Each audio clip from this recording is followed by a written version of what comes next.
children here. In the end, they're killed. They keep some like me.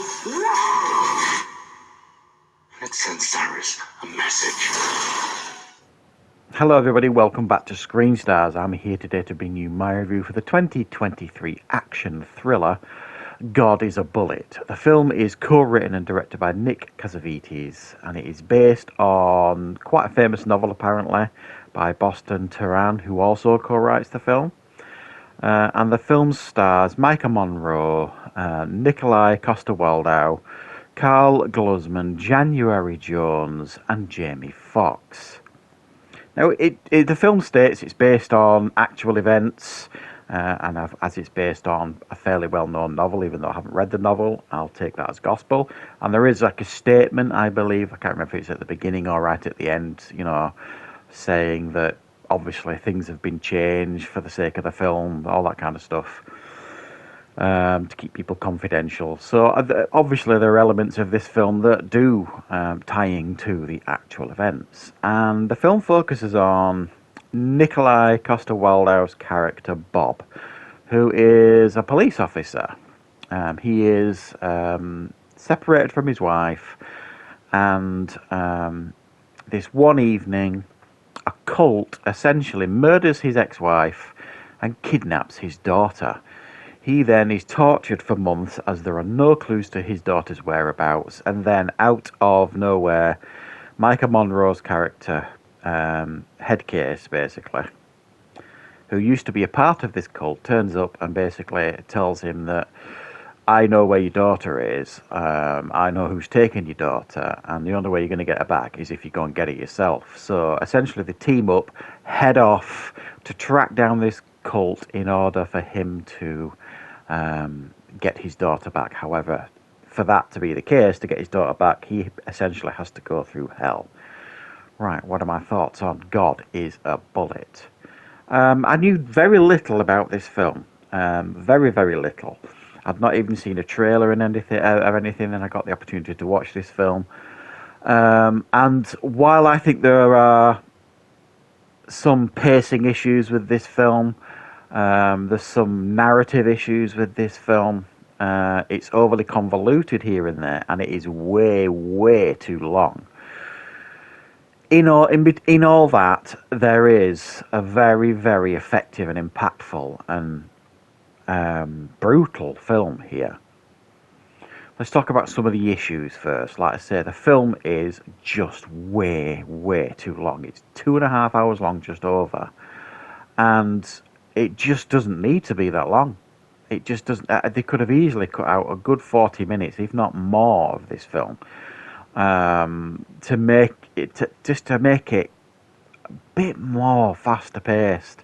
There are moments in this film where you're just kind of thinking, I don't need to see this. What is that? What is it?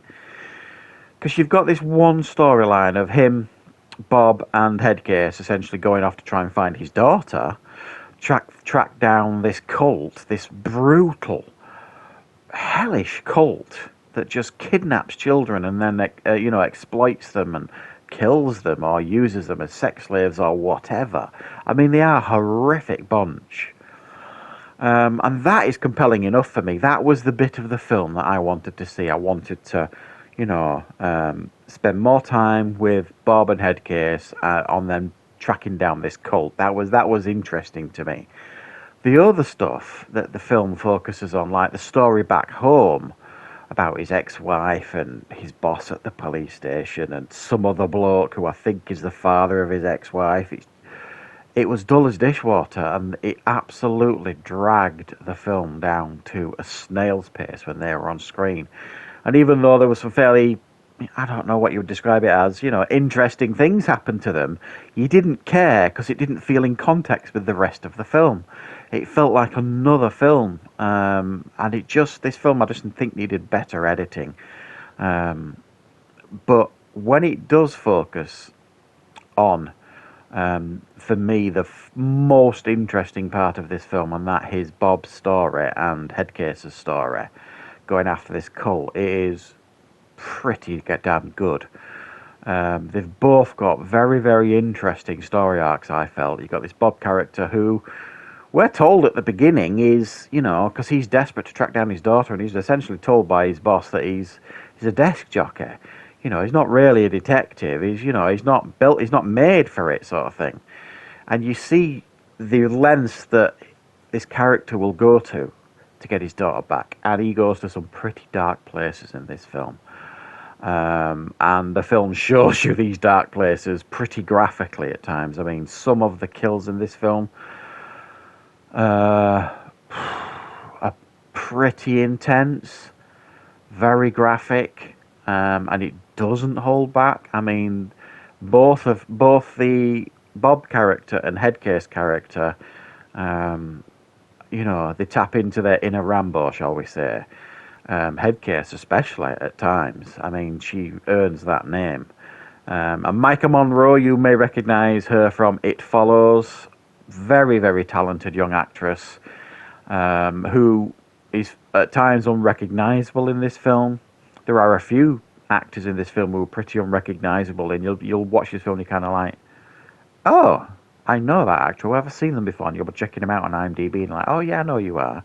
Even Jamie Foxx is fairly unrecognisable in this film, who plays, to be fair, is more of a cameo.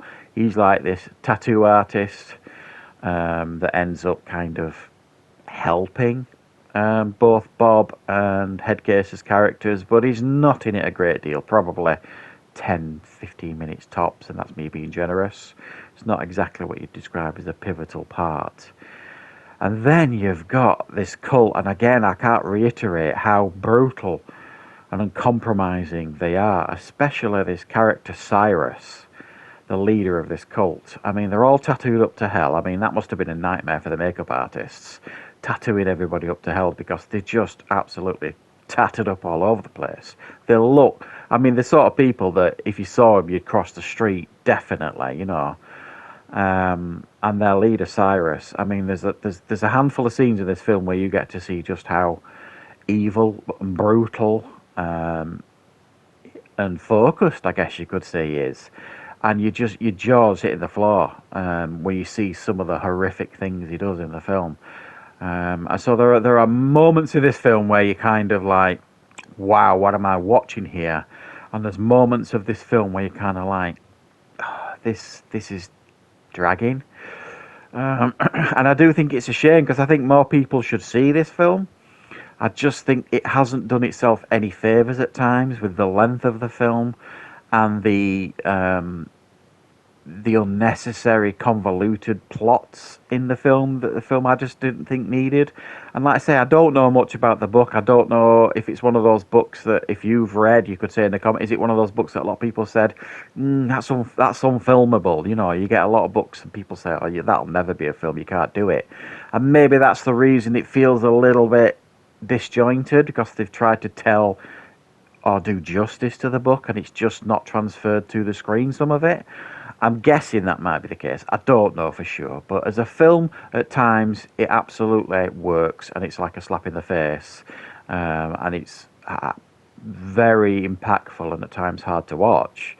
And at other times, like I say, it's just, it feels like you're watching a different film. And you're just kind of like, this is really, really, I'm struggling with it at times. So it's a bit of a patchy film, this. It's a bit unbalanced, but if you can work through the faults of this film, underneath it is at times, as I've said, a pretty impressive film. So thanks for watching, guys. I hope you enjoyed this review. I will be back with more reviews and content on the channel very, very soon.